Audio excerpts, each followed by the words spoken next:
This is the Agenda podcast for the 10th of November. Shit the bed. The Agenda, an alternative commentary collective podcast. Welcome along to the Export Beer Garden Studios for the Agenda podcast. Myself, G Lane, and Matt Heath. G Lane. You okay? My name is Matt Heath, and I have been hurt by the Black Caps. It's okay. You're in a safe place. You're in a safe place. The Agenda is a safe place for Black Cap fans, okay?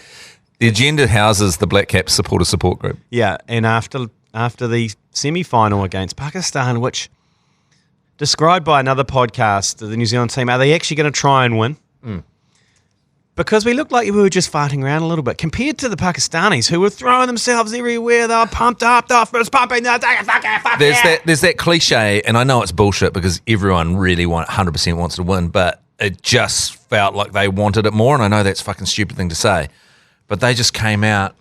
They were so aggressive in the field, bowled really, really well, gave us no width, gave us fucking nothing to work with. And then, but I know Finn Allen's got to come out and smash it around. We support that. It's the Baz McCullum. One of your openers go, then that's you've got 10 wickets, the chance your hand with the first guy. You got to not run out Devon Conway. You know, they have to get Devon Conway out. We can't. Yeah, we can't be giving them Devon Conway. He's our fucking guy. Also, what a start to the game. Like 4 runs, smashed down to long on. I was like, yeah, Vanilla SCG. LBW. And then LBW given out, reviewed, overturned. Next ball, LBW given out, plumb in front. Almost the same delivery, but just correct. More in front. Correct. And no bad on it. But how dangerously hirsute are the Pakistan players? Amazing here. So much here. So many follicles. But just so much here, not just on the head, but on the face and everywhere. Who's their wicketkeeper? He's the Rizwan. Yeah, he's got beautiful facial hair. The Jizwan. Yeah. But then you've got Shah Afridi. Oh, what a good-looking man. Well, that lid, it's like, it's got the Pantene, bounce. And then you go to their non-Australian support staff, great hair there as well. Terrible hair from the Australian coach, but everyone else. Matthew Hayden, old Haydos, the batting consultant, Matthew Hayden. Hey, look, he's obviously spent some time in the top paddock out in Queensland somewhere, but he was pretty happy with that. But, I booked my flights to Melbourne. I did get a refund for them. I must say, we might have lost that match and lost the semi-final, but I've saved my marriage. As I said to you, Matt, I mentioned it to my wife when I got back from Christchurch Cup and Show Week, and I said, hey, you know how it's the semi-final. If we make the final, I'm going to go to Melbourne. I'll leave on Sunday morning or back Monday night. And usually, my wife is very tolerant. I've been to a lot of finals. And she's had to be. Yeah, and she's kind of seen that, and she's gone. Usually she goes, yeah, okay, yeah. Just send me the details. We'll sort something out. But this time she went, okay. There's quite a lot on this weekend. So I took that as this hasn't quite gone down as well as I thought. So, hey, look, we may have lost, but like I said, I've probably saved a lot of money and I've saved my marriage. So what did you think she'd go? Oh, good for you. Hell yeah. Have a good time. Yeah, well, yeah. That's that's every man's fantasy, isn't it? So that ran through my head. When you hear that, you stay at home because that means your wife started cheating on you. If she says, go and have a great time, stay an extra couple of days, actually. Don't worry about anything.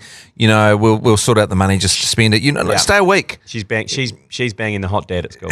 She is banging the hot dad at school. 100%.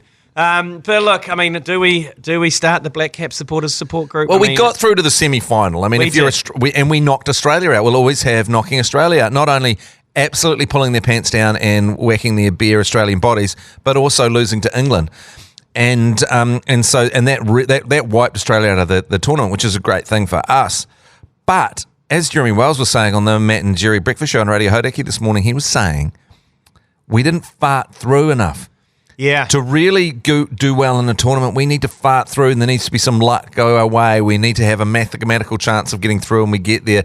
A result we didn't expect with a couple. I mean, the only thing that we did in terms of farting was really that rained out match. Yeah, well, you're right, because we qualified top in our group. Yeah, that's not farting. That's not the Kiwi way. That's not the Kiwi way of farting through to playoffs.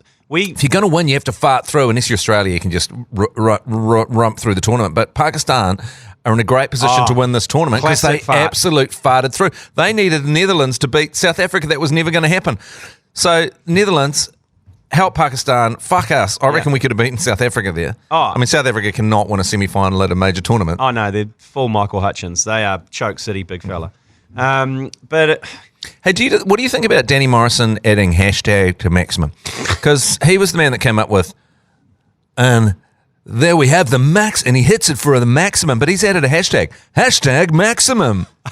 Maybe he's copyrighted it or something. I don't know. But and he's got his KPIs involved, how many times people write maximum. It's not the maximum either. I'm kind of warming up to Danny Morrison just a little bit. Do you know what I like? Because when you see, I was thinking the same thing last night, actually. Because when you see Ian Smith and he's been dumped in the crowd, you know, he looks bitter about being there. Danny Morrison's happy about anything in the world. You cut to him and his headphones like, hey, woo! And remember that great time? Actually, is Danny Morrison the best person ever? What about when he's running the Caribbean League? You basically cross to him and he's in a hot tub like 58 Karubas deep. And also that mild blackface he did before the Indian series where he wore a turban and is it time to reevaluate Danny Morrison? Yeah, well, look, here's a photo of Smitty on the sideline. Like, I know they're trying to innovate and having a in-crowd commentator, like, so they basically send a commentator down in front of the fans to get abused. That's the commentator they don't like. So Smitty's down there getting abused. But look, Danny, at least he brings something. Some of the stuff is pretty cheeseballs, but he brings something, Danny. He brings a bit of flair and a bit of entertainment. He does. And I know in the past, we've all been guilty of saying we should send the SAS into India and extract him from the IPL, extract him from the CPL, because he's causing more damage to the country than a lot of geopolitical issues. But like I said, having compared to everyone else, I'm warming to him a little bit. Old Danny. He looks like he's looks like a Malteser at the moment, though. Yeah, he does. He does look like a Malteser. Interesting when we went to Bangalore and you're in your hotel room and you're just flicking through the channels and there seems to be 8 channels of Danny Morrison over there, and that's quite something for a New Zealander. Yeah. Just to have become the English-speaking voice of Indian cricket. He's everywhere, and they love. He's perfect for that market because he's perfect for T20. He's a caricature. Yeah. They love him because he's a white man caricature. He's a white man who's not afraid to... his dignity was set sail longer. He should be in radio. Yeah. He should be in radio because his dignity is gone. Yeah. And we all know that if you're in radio, your dignity sailed. Oh, yeah. Commercial radio is humiliation. Yeah. Absolutely. I'm just looking at this. It's one of those games where there's not really any positives. We didn't... I don't mind getting absolutely smashed. I just hate when we don't fire any shots. Yeah. I hate when you support a team and they don't fire any shots. And it was just so frustrating. We never got off the fucking, really never got going. And, son of a Mitch, fantastic. No flies on him. But Sexy Camel coming out there. I mean, not Sexy Camel, the alpaca. Yeah. I was like, okay, he can go. I've seen him go. And just straight to the field. I can't take it. So we're going to rake over the coals of this. We're going to have to. Baba. Yeah. Baba Azam dropped first ball, golden duck, against lovely Trentin, dropped by Conway. A difficult chance. Conway was going the wrong way a little bit, so he wasn't. He didn't really have a foot to launch off, did he? Yeah, but imagine if we'd got him first ball. He went on to get a very quick 50. Yeah. Then we were left in with the small child, the Jason Hoyt type number 3. Yeah. And then, not looking at scoring any runs, really. So, and then they've got a pretty long tail, so I know we're going to rake over the coals of this, but Jesus Christ, we were, one catch away. Then we dropped a couple as well. I know that Santner dropped one at Gully there, which I don't know if it mattered in the end, but it's very different. I mean, you look what happened to New Zealand when, God, it's such a cliche. You end up talking cliches about early wickets. But what a fucking, when Finn Allen was gone, it just changes the vibe going forward. I mean, you got 10 wickets. But if we'd done that to them and they're suddenly one down early, then the panic sets in. Particularly their bets. Baba is their best batsman by a long. He's one of the best batsmen in the world at the moment. It would have been a real shockwaves down the Pakistan team if Conway had taken out James McOnie. You've been very quiet for the first 10 minutes of this podcast.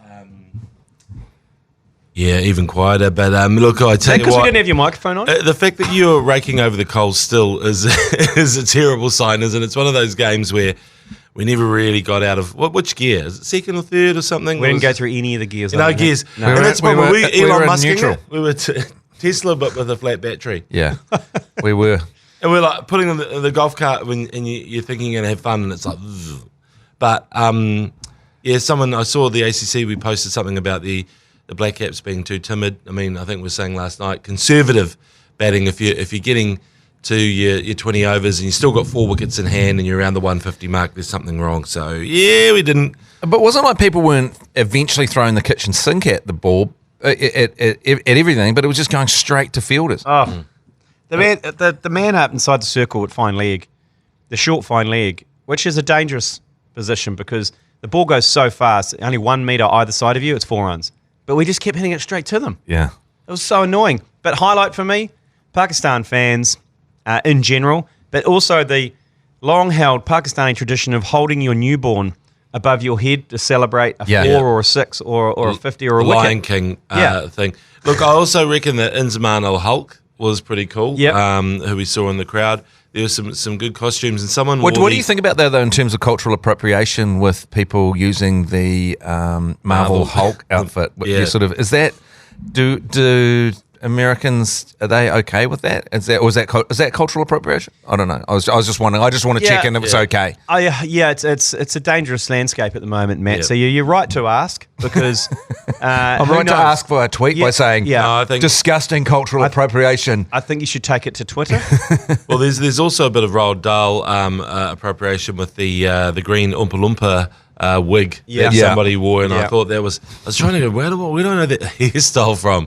I'm like, I think there was a lot going on there. And the Lion King holding up the baby as well. The Lion King. So it's right. Yeah, Hollywood. We won't hear the end of this. It's there's still watch the space. The one thing that I thought, G Lane, is that you're one of the most adventurous people I know. In many ways, you like to come in off the sexually. Yeah, exactly. Sexually. That's the nicest thing you've ever said to me. Broadcast wise, everything about you is adventurous. But when I even dared to suggest that maybe we should try some spin up top, you were like shutting that shit down, and I think, G Lane, I just think that you need to step away from cricket and go and find your sense of adventure again, and come back and just find that. So you were thinking about doing a 1992, a 1992 Deepak Patel. A little bit of there's a bit of spin that happens up top, because you hurry through the over, you know what I mean? It's like fucking 6 balls has already happened. And just a little bit of something different. And you were going missionary. You went, when we tell people to go back to the missionary, you went full missionary. No, but I reckon. Sorry. Yes. You go. No, I was going to say, if we had players that potentially I would put faith into open the bowling bowl spin, then I'd be into flipping it over and going reverse cowgirl. But no. With our current stocks, I'd say no. What about if Vittori was in the team, I'd say yes. Like, what about the speeding up and slowing down the eyes? So one end you've got 150 from the Whakamana Express. At the other end you've got Santa's little helper. Just Well, that's what I'm talking about. It's not that. It's like you have your pace bowl, and then you have another bowler come in bowling spin. It's a fast 6 balls where you don't actually get a chance to, he's back, he's bowling again, which is what the other teams are starting to do. 2 balls from Daryl Mitchell and then 1 ball from Ish Sodhi. Can you just exactly? Can we do that? Everyone has a bowl. Just rotate around. Like a volleyball court. Yeah. No, it's all right, G Lane. But I just remember thinking, and the wicketkeeper's bowling with his gloves on. I thought it might have been an option for them, but I feel like we're in this kind of, we have gone missionary with this is what we do. Yeah. We've had a lot of success. We kind of, and like, think about how much success we've had with in the missionary with the sexy camel and lovely Trenty, and then when you're having success, it's hard in the missionary. It's hard to. Sometimes, and you're having a good time in the missionary, and you don't want to risk losing it all by suggesting something adventurous. Yeah, absolutely. Fans and players have climaxed in missionary for the past few years. You don't want someone standing up, putting their clothes on, and leaving because you've suggested something that's just a little bit too far. Yeah, exactly. It's like, what have you just suggested? But the weird thing is, it wasn't that big a drama, I don't think, because the previous 2 games, our medium paces have been absolutely carded all over the place, and I was just thinking, it almost felt like the time was nigh for a freshen up. Something a little bit different. But it almost paid off. Lovey Trenti almost had Baba Azam first ball. If he'd got Baba Azam, it's a very fucking different game. I'm not saying take out Lovely Trenti. I'm saying add another spin in the power play in the opening 6 overs. Okay. So you chuck spin up the top because the power play you're only allowed 2 players outside of the. I think you've got this all wrong, G Lane. It's like you're still allowed to open with I'm still allowed to be in the missionary. Still allowed to be in missionary position, but then Saudi. the next over you go. Nah, we've got some spin coming at you. You're reaching over and you're lubing up your hand, and you with Ashodi just dragging one down and potentially getting a wicket. It's not spin all the time. You know, it's the variation. It's the suddenly you got 6 balls coming at you real fast, and then all of a sudden you got to go back and deal with Lovely Trenti on a tear.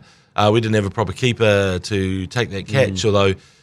It was, I don't know. It's a tough chance. He's pretty good, but it's kind of a funny thing. That's sort of the trade-off for those catches. That one game changing. You trade off to have another. Yeah. We've got kind of a strange team at the moment. We have a lot of all-rounders that seem to be just batsmen in the team and can keep, like Glenn Phillips. Yeah, they're not letting those other guys bowl a single ball, are they? And it's kind of weird. It's like Daryl Mitchell. Yeah, you will not bowl. You will not bowl. Neesham, you will not bowl. Phillips, you will not bowl. It's like Pikachu's just saying, if you think you're going to fucking bowl, son of a Mitch, you are fucking kidding yourself, mate. And Neesham, just get out of the nets. Don't even fucking roll your arm over. Don't warm up. You're not having a fucking bowl. I understand you're in here as an all-rounder, but you're not fucking having a bowl, okay? Don't fucking even think about it. Yeah, five fours. That's all. Five lots of 4 overs, and then nobody else. You know, it's like you shall not bowl, and that's the whole thing with Gandalfing the whole rest of the fucking team. You shall not bowl. Yeah. So how good though? How good on the flip side? How good was Pakistan's bowling attack? Yeah. Oh my God. Like shut up, Khan. Coming on. In the middle overs, the world's best spinner. And then you got Shaheen with the beautiful hair. You got... Shaheen looking at like straight out of Team America. And then, who was the other guy that was tearing it down at 150? Action figure. And they were changing their pace up. Naseem, they were changing their pace up beautifully. It was like they bowled no wides, no extras, no balls. There was a few leg buys. That was it. That's how well they bowled. There was only leg buys because every second delivery was smashing a batsman in the pads. Like, it's so much pad work from the New Zealanders. It must have been a plan. They must have known it, but just no width. No width. Nothing width. And they've gone that New Zealanders have never historically been whip it off your pads. No. Square for 6 kind of guys. Not like Australia. There's no helicopter. There's no Dhoni helicopter. There's only a couple of wristy guys circling around New Zealand cricket, and they're considered like outliers. Like, what are you doing with your wrists? Yeah. Keep it to yourself, mate. We were looking at the stats of winning and losing tosses in T20s, and a huge advantage in a T20 if you lose the toss. Massive advantage. And I was thinking about why that is. When I say massive advantage, it's about a 5% differential. But I was thinking that what that is if you lose the toss, you go, okay, guys, we've lost the toss, but that's all right. We're going to go out there. We're going to fucking make it. No choice. We're going to do it. If you won the toss, you're like, look at us. You're rubbing your hands together. We fucking won the toss. We get to choose. We're going to do. We're going to bat first, and no one fucking at the SCG. You basically, if you bat first, you fucking win. I'd like to call out Jason Hoyt. Actually, I don't know if you followed Hoyty J on social media. He posted, "Won the toss, victory for New Zealand." Before the game. I mean, his socials aren't great to start with. Normally it's some complaint about teenagers, letting off fireworks. With fireworks or something. But that was bad. He's not covered himself in glory, has he, in recent weeks, Jason Hoyt? No, he's had a shock. I mean, pretty much he's summed up the Black Caps, the demise. You know, there was speed wobbles, and then all of a sudden the pads come off, the equipment's all out. They're shelling equipment. And then sort of counting the chickens, all these things that he's done. Probably all these things that Hoyt has done. What's that song with the Killers? All these things that Hoyt has done. Yeah. But we can at least say that there is some amazing bright spots from this tournament, thrashing the pants off Australia. Yeah, they will always have knocking Australia out of the tournament. Yeah. Phillips looking every bit a champion player, could play at any level, I feel. I reckon chuck him in the Test team, a bit like the old Josh Butler for Brendan McCullum, someone who can smash it that further down the order. And then we've even got I just thought Ish and Santa's little helper the past few games have been bloody good. Santa's little helper has definitely come along. Who would you like to see in the final? Of course, England v India. I'd love the spiciness and the as a tournament, as a memorable tournament. After that, the India and Pakistan pool game, the most insane game of cricket, arguably the most exciting game of cricket. If you had actual skin in that game, that would have been a fun. The replay of that for the final would be fucking something. Obviously, I love England, my beloved home country. I'd like to see them get through. But that fucking spiciness of Pakistan-India would be quite something.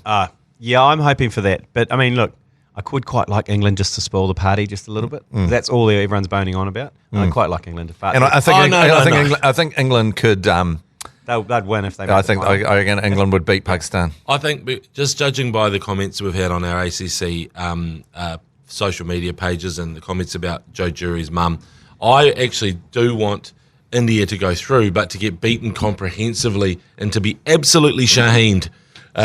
Because... the fact that Pakistani players aren't in the IPL, all this kind of bullshit. It's like at some time... Kashmir and that kind of thing? Yeah, at some time you need to have your pants pulled down and good old spanking. And that's what needs to happen. Because who wouldn't have Shut Up Khan and Shaheen in your IPL team? And Oh my God. Babar Bazam. Why would you not? They play every other league, but... It's actually, if it would be the equivalent of Australia not allowing New Zealanders in the Big Bash. Yeah. Like, it doesn't matter how good you are. Nah. Do they allow us in? Does anyone play? Victoria and McCullum. They did quite well. Yep. They let the Stance play, didn't he? The Stance Munro did bloody good last year. Out west, they love him out west. No one... New Zealander. He's like a little Colin quokka. Munro. He's like a little quokka. He turns up and they go, Actually, Australia are already doing that to us. What am I talking about? Exactly. You pricks. They've been having a ban on us. They've banned playing any test There's a matches lot of against them. tension across the borders between New Zealand and Australia. A lot of tension. Well, we're basically at war with Australia. Well, we're basically because we're fighting over Tasmania. We don't want it. They're trying to give it to us. We don't fucking want it. We don't want it. We've got enough green mountainous shit. We don't want your Tasmanian devils and fucking riddled with syphilis or whatever they got. They can fuck off. What's the snake situation in Tasmania? Because our motto is no fucking snakes. We'll take so Booney. fuck off. We'll take Booney. Oh, fuck yeah. We'll fucking take Booney. We'll take Ponting and Booning. Boonie, that's apples, about it. we like apples. Bring them over. Like, no newts. Incest, a little bit. Yeah, a little bit of that. No big on newts, no incest. snakes. Yeah, especially in the lower South Island. We're into the incest. It's all right. So We like poor weather. That's not quite as warm as you'd hope it would be. Yeah. can we put the World Cup to bed? Yeah, Can we put it to bed? We're fucking raked over those coals. It's I'm so sorry. Jesus, no, that was all right. Jesus, G Lane. No. I mean, Do you know what? we were there last night and it sucked balls. And Great super sub. I was listening last night. When you came in, James, it was great to hear your voice coming in there. I was actually thinking at that point. I was going, "Oh yeah, it's not a great total, but absolute fake." I actually had those thoughts as well. G Lane is on his Air New Zealand app, looking at the cancellation, hovering over the cancellation button. Sort of danglies over the cancellation. But good news, New Zealand's summer of cricket starts next Friday. Against India. India. They're out here for T20s and ODIs, which we'll be covering on Spark Sport again. Wouldn't it be good if they came over here with their bottoms spanked by Pakistan? Yeah, or world champions. Or world champions? That would be quite good if they came over as world champions. That would be good for the Kiwi summer. But very, very high octane 2-week tour that they're here for, in which they play a bunch of ODIs and a bunch of T20s, and then they're gone burger by the end of the month, and then we've got nothing until February. What I'm worried about is that if they do come over as world champions and we beat them, the Indian fans will say, "Hey, that's just the hangover from the World Cup," and they'll put they'll Photoshop Virat Kohli onto Zach Galifianakis, and then Kane Williamson will be the baby in the little front pack. Yeah. That's what they'll do. Yeah, they will do that, won't they? They fucking will do that, won't they? Yeah. And what we'll do back is we'll do the Tiger King one that almost got Joe Jury when we beat them when they come here with Carol Baskin with the lead of her husband into tiger skin and with an arrow saying Kohli down to the husband. So we can actually put. Well, Kane can be Zach. I think Kane can be Zach. Just get that ready just in case. Yeah. Can we just fire that up just in case you need it, Joe? and also, we can make Kane Zach and Virat can be the baby. I love it. I do love the Indian. cricket fans, most of them have doing a deep dive into who's giving us the death threats, are usually 12, 13-year-olds. They're kids. But it's quite funny because there is a policy around, iHeartRadio and everything around physical threats and having to report them. But we actually can't do that because we haven't got enough staff within the legal team and department to investigate the amount of threats and the amount of acts they threaten to do to our mums with their dogs is next level. It's a lot. What is it with dogs? It's an avalanche of it's an mums avalanche and of dogs and mums and yourself and everything. So it's actually quite fun to go through. So I look forward to winding them up in the summer of cricket. So that kicks off next Friday. Can I just talk about Erasmus for a while? Yes. Were you fat shaming him on the commentary? No, not at all. We were just... Someone did call him. Who was it? Somebody did say something. Or someone put up a picture of him on one side of the screen and a big Sir Topham Hatt from dog roll from Thomas the Tank Engine. Well, I can't say anything about him being fat. Ben Hurley, he's cuddly, but he's not. So I think someone, maybe the svelte Tony Lyle may have called him the fat controller. Oh, is that right? Well, no, I think was that you calling him the fat controller? Not direct to his face. I brought up who's Sir Topham Hatt from Thomas the Tank Engine, and they said was the old fat controller that you can't call fat because you're fat shaming him. So it was kind of full circle. I just needed clarification on that. Okay. And then also he got compared to a dog roll as well. Oh, right. And also got compared to a character off Dragon Ball Z, which that was the more cruel one. Oh, yes. Well, I was annoyed because I compared him to Mirth from Mork and Mindy, which is Mork's son. Yeah, Mirth from Mirth, and no one got that. I understand that and I appreciate that. Do you know what? As soon as I saw Erasmus, I thought we're not going to get anything from this baby at all. He's our Wayne Barnes. Even that, I even felt wronged by that absolutely plum LBW on Finn Allen. Yeah. I was like, he's fucked us here. He has fucked. I'm not sure how, but there's something going on here. Maybe he's. Well, I don't know. We need to go into the Hawkeye as well. I felt like the guys from the NRL bunker who's shaft the Warriors every weekend had suddenly just migrated down a few rooms into the DRS. All the Kiwis are playing cricket. Yeah, we'll look after that. We'll look after that. We got that. We're good at this. We've had a lot of success here. Yeah. Trev, Greg, Lance, come down here. And so anyway, they there was that fucking Hawkeye after Mitch Santner. The LBW appeal, and it bounced over the top, and I'm like, how could that bounce over the top? I couldn't believe. Was there a pebble there, or what was going on? It was so far over the top as well. I was like, that's actually a pretty good shot. No, it's 3 meters over the top. It's actually been called a wide. It's actually a retrospective wide. Meanwhile, in the bunker, Check it out, fella. We're raking over the coals again. Let's go. We put closure on it. We were raking over the coals. Shit, we almost did. We almost shut the lid? And then all of a sudden it's like in Raiders of the Lost Ark. 2019 ODI World Cup. Should we go back to that? I was going to say, what are you doing to me? Holy shit. Even when you said that, I thought, oh, we're moving on. And no. Hey, dragging us down into the abyss. Good news. There is a ODI World Cup next year in India. Yes. Yeah. And the year after that, there's another T20 World Cup. So we've got another 2 years of World Cups. They just keep on coming. I love a T20 World Cup. I love one in a time zone when we can comfortably watch it. Yeah. The Indian one's not going to be comfortable. No. The one-day one, it's going to be a really uncomfortable Is it going to be zone. ACC? Get that India. Oh, that's good. Get it in. Get it in. Get it India. Get it India. Get it India. But it's also on. It overlaps with the Rugby World Cup. So the Rugby World Cup's September, October. Shit, there's a glut of World Cups. I know. I can't deal with it. I'm losing my mind. So RIP the Rugby League World Cup. That's lost. Underwater. That's 50,000 leagues under the sea with just been washed over by other World Cups. Yeah. Well, then you've got bastards. You got New Zealand facing Australia, and they've already booked their tickets home. Yeah. Well, they did that for Samoa as well, and it cost them $11,000, which was so good because Samoa, though, I was looking at the team. You know how like it was all Matimata Tonga, they were the big sort of like Pacific fish for a while, and then Samoa went, actually, we could do that if we have Jerome Luai, all these guys. I think Josh Papali'i was playing, wasn't he? It was a freaking stacked team. I was looking at it and going, Brian Tor, he was out there, I believe, and then. So I was just going, right, there's a few premiership winners, there's a lot of talent, and now if the Pacific nations stay like that, they could actually help rugby league immeasurably. rather than having just 5 teams of differently branded Australians. Yeah, the Aussies do have 5 teams in that competition. Lebanon, Greece, yes, Australia, Italy. Have they had Italy before? Yeah, they have. Yeah. So basically, there's Australia A, B, C, and D. Who's claiming Jamaica? That's cool. I saw that Jamaica was playing. I was like, all right. Yeah, I didn't know it was big. League was big in Jamaica. Maybe. Don't know. Not sure. Do you remember that song that went, In the Lebanon? Yeah. That was the Human League? Oh, was it? Can we bring that up, please? In the Lebanon. Just to show some love to the Lebanese. the Rugby World Cup. Rugby League. Lebanon. Rugby League World Cup. Rugby League. Did they use that song Rugby League from Peter Volandis? Was that the theme for the Rugby League World Cup? It is Human League. In Australia. Was that Human League? That was outside of their normal Lebanon. In the Lebanon.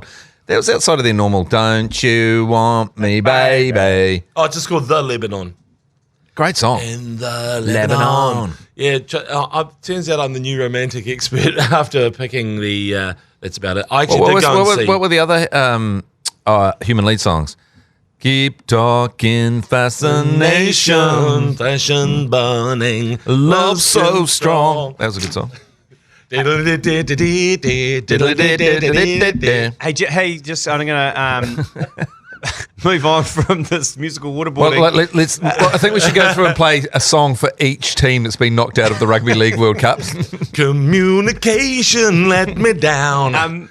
Before I forget, though, a big high five to the Boys Get Paid guys. We just came back from Cup Day down in Christchurch, James McOnie and myself. You know the rules. You know the rules. That yesterday they were at Riccarton for the Thoroughbreds. Oh, Riccarton. And they won 300,000. Was it, Joe? $330,000 on the last race. Were we on that? Tell me the ACC, the agenda had actually, come on. This is bullshit. So you don't tell us after the So what were they told? Because they were going with a pool of about 200. So they had a punters club. The Boys Get Paid. Obviously, they've got a podcast with the ACC. If you haven't, if you're into a bit of racing or casual racing, get onto it. But racing, but not if you're into casual racism. No, casual racing. There's no time for that. But casual racing. They have a punters club where you can put in as much or as little as you want, and that determines how much you get out of the back of it. They got 200,000 in their punters club. Apparently, weren't going too well yesterday. Because they're dropping 20, 30 grand per race. Weren't going too well, and then they dropped 30 grand on a horse that was paying $5. Such the last race of the day. 60 grand. 60 grand on a horse paying $5.20. And it came through, and the footage, if you go on the social media, it's pure joy. Absolute scene. So get on to them. This punters club runs for the rest of the week. So they've got a kitty of over 300 grand to work with, and they'll be punting every day for the rest of Cup and Show Week. So look out Saturday. They could theoretically win over $1 billion. Yeah. And we were worried about putting $10 on Spankum. Oh, yeah, I forgot to put it on Spankum. Yeah, you came third. Yeah. I put some on Majestic Cruiser because, obviously love public toilets and stuff. And the other thing was Copy That was always going to be in the top 3. We had a trifecta right there in front of us, G Lane, and we whiffed on it. But the one thing was pretty much avoiding zombies, right? That was the key to the day. And it was looking pretty good. And surprisingly, we had boomers coming up to us and we're going, I don't know, one more boomer, I'm out of here. And then we had 3 boomers in a row with absolute kind of like nothing but support. Yeah, high fives. And abuse for other commentators. There's a C-bomb dropped. Yeah. And what a number of C-bombs. Yeah, from an old guy who looked like the Lorax. Here we go. Is this Lebanon? In the Lebanon. Just doing it for anyone? You keep talking, I was just putting it as a bed. Oh, jeez. Oh. Jesus. All right. I was working as a waitress at a cocktail bar in downtown Beirut. You can imagine dancing to this though. Okay, a bit flat there, mate. Maybe head back into the vocal booth and have another go at that. So just rounding out the weekend's sport, the final of the T20 World Cup is Sunday night, 9 o'clock. Saturday, a big day for women's rugby. in New Zealand, the final, England versus the Black Ferns, sold out Eden Park. Shit, I'm just going to have to step out. I've got a phone call from my son's school. Okay, yes. uncle. Is he dealing drugs again? Yeah, he's at been- school. Oh, how good. How good. How good. But Eden Park sold out. Eden Park in the dark. James McOnie. Predictions? It's a tough one because England seems so polished, so good, and quick. You know, like I was watching some of the highlights of the England team, just going, "Oh wow, they've come a long way." They used to be kind of like this brute force, and we'd sort of, in the end, get it out to Portia or whoever our little our rock stars were, and they would cut them to ribbons. And now it's like, well, actually, we want to do that because we've got players who are dangerous all across the park. So I think it's going to be a torrid affair. Hopefully a humdinger. It could be a ya-ya ding-dong.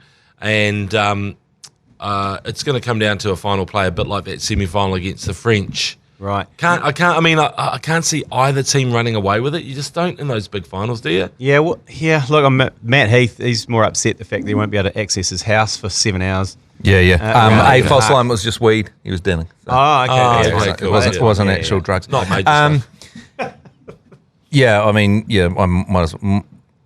Don't get me started on my problems getting a permit to park my car in the neighbourhood when the rugby's on. Have you moved from where you were? No, it's just I need to renew my permit, and they've got a new system. And basically, the Auckland City Council and Auckland Transport are fucking useless. Yeah. That's how you describe it. Yeah. So what time's that kick off? 7 o'clock Saturday? And then you got the ABs versus Scotland at 4 a.m. on Sunday. Oh. We've cancelled the ACC commentary of the T20 World Cup final. Yep. Murrayfield. Hey, and just thinking World Cups, we've got all the World Cups, we've got a lot of cups. 3 men, a lot of cups. The FIFA Football World Cup kicks off in like 2 weeks. Jesus Christ, does in it? Qatar, yeah. In Qatar, did you see the cost of a drink in Qatar? It's about $135 American for if you're drinking at a particular hotel. It's beer. It's known as the Western tax because you don't pay tax in the Middle East. Right. So, but they know we're all dangerous alcoholics, so they charge you so much for a beer, but you still pay it. But you know where you do pay tax in the Middle East? In the Lebanon.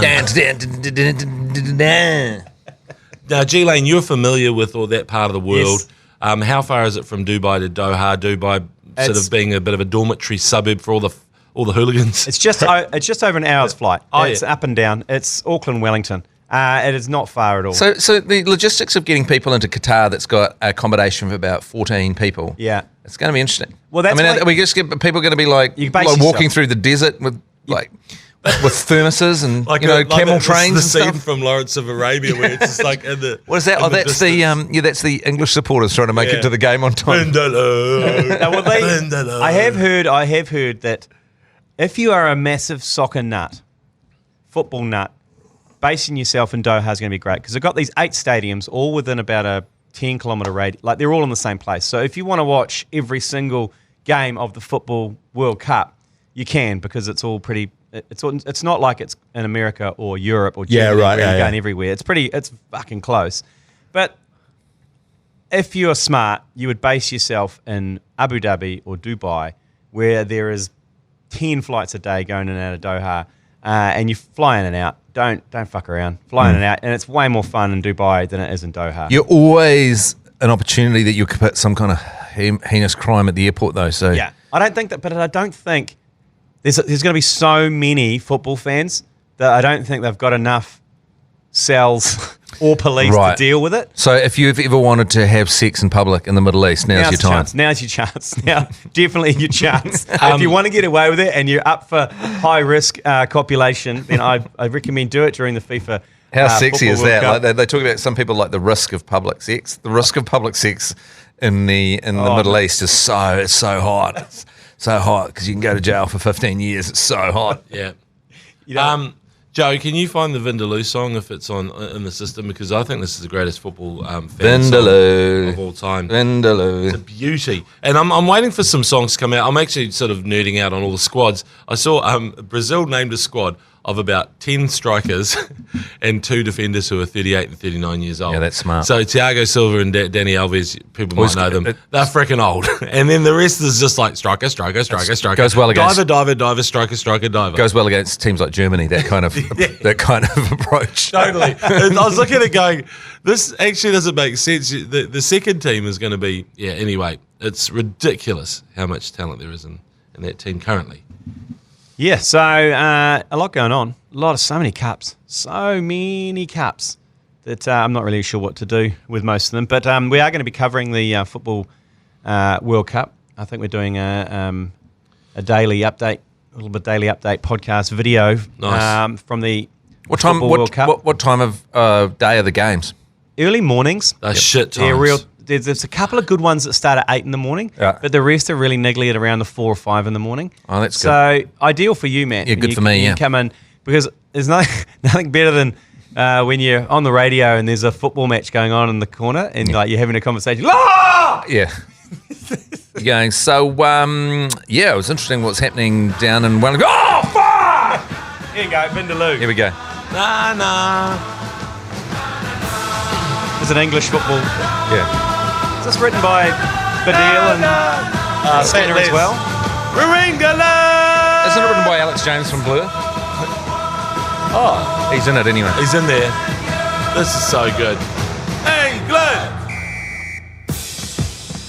And they start chanting Vindaloo just Yeah. for the hell of it. Let's just Can I introduce you please to a lump of cheddar cheese? net one, pearl one, drop one, curl one. Netting lyrics. Kick it.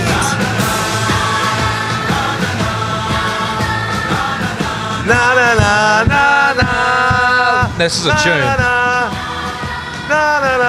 They won't be bringing out the lightning seeds again, will they? They won't be bringing out No, 3 lines. 3 on lines. chest.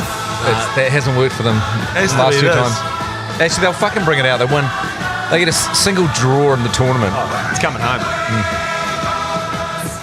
I just love everything about this song. Even we're going to score one more than you. That's like the ambition. It's like, Oh, comes up to the Vindaloo part. Me and my mum. Me mum and me dad and me gran went off to Waterloo. Me and me mum and me dad and me gran and a bucket of Vindaloo. A bucket. Dude. There he goes. Bucket.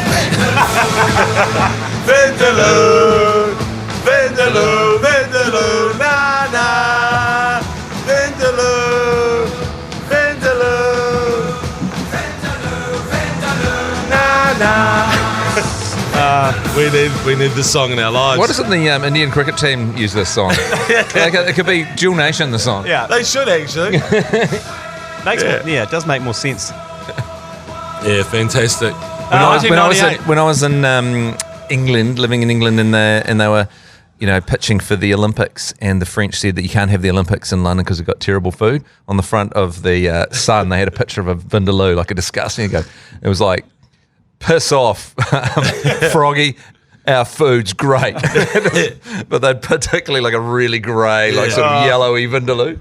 The blue splatter marks. Yeah, it's like, that's your food, actually. Hey, Blacklash is on again, January 20th down at Hagley Oval. We've got a chance for 2 BYC teams, so 2 teams of 4 people to be flown down to Christchurch, accommodation, tickets, and a chance to battle it out before the game in an ultimate backyard BYC challenge, thanks to DB Export. All you have to do is text BYC to 3236 and you'll get a link to all the details. All we're looking for is your backyard setup, a photo of your backyard cricket setup to go on the draw. And like I said, 2 teams of 4, flights, accommodation, the whole shebang. So it's well worth it. And this is the time of year, James McOnie and Matt Heath, to prepare the wicket for summer. You've got rid of the rats and the cockroaches out of your barbecue over Labour weekend. Now's the time to get the lawnmower out, the roller, the earth compactor, and work on your BYC pitch setup, whether it's at your batch or your campground or just at home. Just take a snap of it and send it through, but text BYC to 3236 and you'll get sent all the deets on that. G Lane, it's a great promo. Sounds like fun and something to think about. BYC, got to get your backyard ready, don't you? Really, Yeah, this yes, time of year. absolutely, yeah. You got to sort of say, no, I'm going to get out there and use something as a roller. Or do you do the thing if you've got an old Formica table and you put that down at a good length and you have that zing off the table? In the Middle East, we used to use Persian rugs. Just lay a Persian rug down. Something like that's fine. Yeah, absolutely. Next week or a couple of weeks' time, it's not a Vindaloo game because England's playing Iran at 2 a.m. in the morning. However, that morning, like you mentioned, there's an 8 a.m. game, USA versus Wales. We could be keen on that. Yeah. We could do that. And then the following day, we've got Australia, who we do care about in the World Cup for some reason, but they're playing France. So that could be absolute carnage, and we should be watching that. Yeah, totally. Are Wales in the Football World Cup? Yeah, for the first time in 50-something years. Crazy. Oh, great stuff. Longer, great stuff. maybe, is it? Yeah, anyway. Anyway, thanks for joining us this week on The Agenda. A double agenda banger this week, but stay safe out there. Good luck, the Black Ferns. Go the Black Ferns. Vindaloo, Vindaloo.